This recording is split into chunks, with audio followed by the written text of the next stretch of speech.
Tá animado com o governo Lula, maninho? Muito animado, 6 meses, hein? O que que você tá achando aí? muito animado.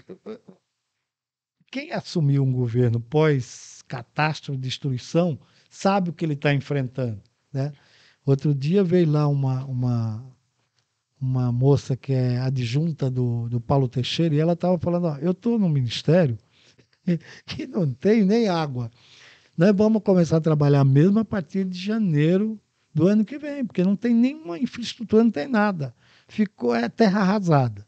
Então, aqueles ministérios novos que foram criados, que ele tinham destruído ou tinha agregado um ao outro, estão totalmente desestruturados. Então, o governo Lula, ele vai mostrar mesmo a sua face no orçamento. Eu fui presidente de um legislativo e sei disso, a Uhum. partir do seu próprio orçamento. Ele ainda está trabalhando com o orçamento do passado, Sim, deixado, né? deixado, Uhum. o planejamento, o PPA, que ele está soltando agora a partir da semana que vem, inclusive para debater com a população na rua, Uhum. com as comunidades, com o segmento social organizado, é que vai dar o norte e mostrar para que nós viemos. E vai melhorar muito, eu não tenho nenhuma dúvida que nós vamos voltar ter índice de emprego como nós já tivemos nos governos passados, da própria Dilma. Nós vamos mostrar a diferença de quem quer governar para o povo para quem quer governar destruindo o sonho do povo. Kátia, vamos deixar um pouquinho mais difícil pro maninho, porque eu tô jogando aqui pra ele. Olha, Ó, vou te falar uma coisa, se me permite, aproveitar sim, a sim, claro. oportunidade. O Maninho, sem dúvidas, né, a história dele, a história de luta, a história de, né, a história política, a história de muita garra, é referência, sempre foi.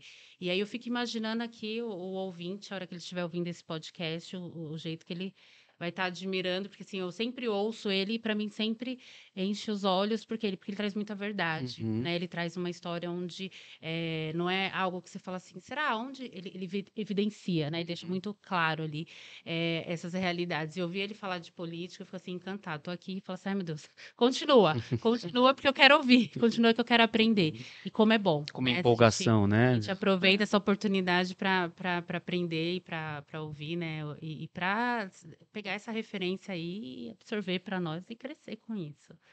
Eu queria te perguntar, a gente começou a falar de governo, então, cita aí algum erro desse governo, algum caminho que você falou, opa, o Lula não deveria ter ido por aí, considerando ministérios e ministros, porque tem muita gente envolvida, né? A gente foi eleito com uma frente ampla.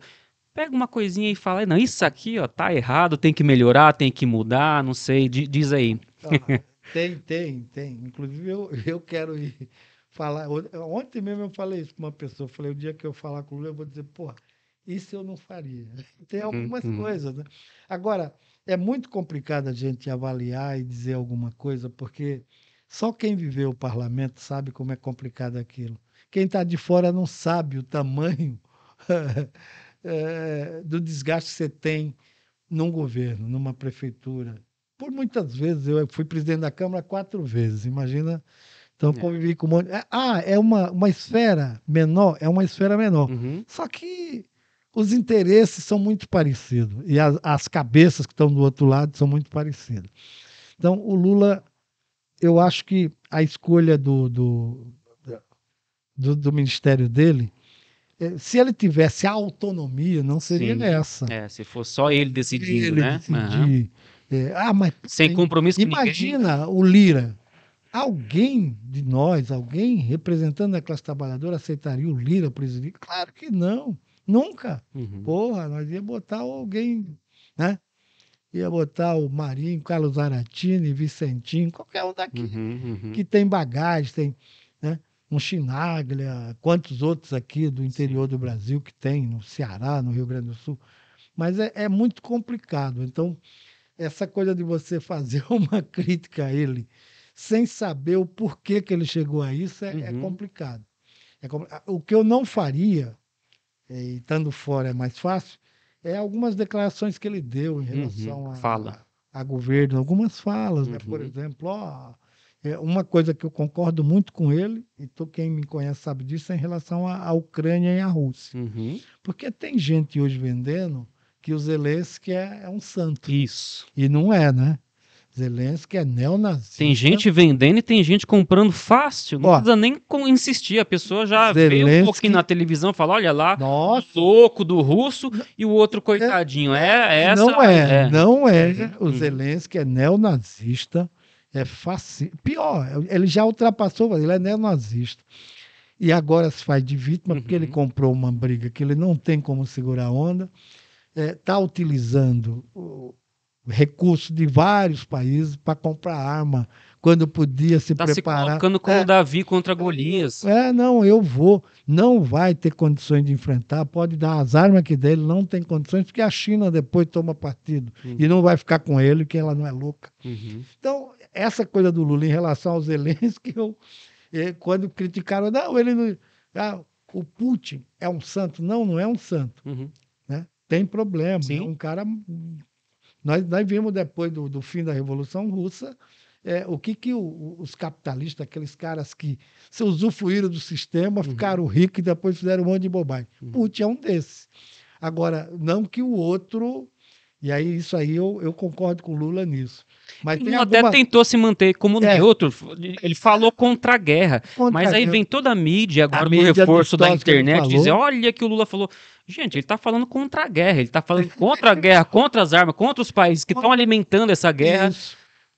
Mas mesmo assim... O que ele quer dizer é o seguinte, não é comprando arma que nós vamos acabar com a guerra. É desarmando, pedindo apoio político sem arma. Quantos estão dispostos a ir lá, sentar na frente do russo e dizer, olha, nós não queremos guerra, nós viemos aqui pedir paz. Não estamos, por exemplo, o Lula não vai dar um centavo para comprar arma para jogar na Rússia, que ele não é louco. Então isso é um ponto positivo. Mas tem algumas falas que ele fez que de fato foi na empolgação, você fala, porra, não precisava... Mas eu vou encontrar com ele no futuro muito também próximo, você tá sempre falando em público, sempre dando declarações com assuntos polêmicos, todo mundo te cobrando.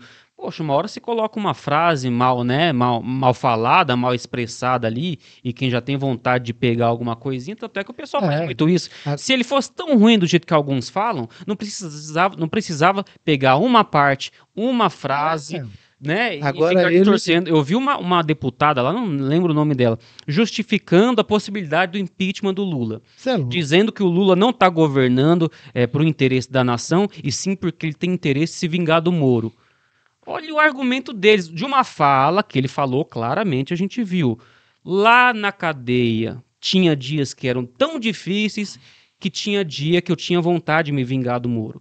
Pegaram essa fala e estão trazendo para agora, dizendo que ele virou presidente para poder... gente, se o Lula é tão ruim, apresenta o que ele tem de defeito, não fica inventando coisa. Se está inventando coisa, é que ele não é tão ruim assim. Lula, eu acho que o terceiro governo dele vai ser melhor do que os outros dois. Ele vai fazer um governo, até pela perseguição que ele sofreu, ele vai fazer um governo muito melhor do que todos os outros e vai ficar para a história. E não tem uma liderança operária com o carisma que tem o Lula, né? Nós convivemos com ele muito tempo aí, nós sabemos, ele é fantástico, fora de série, e as pequenas falhas que ele tem, as coisas positivas encobre tudo isso, supera de longe se ele cometeu alguma falha. Eu sou fã número 1 do cara.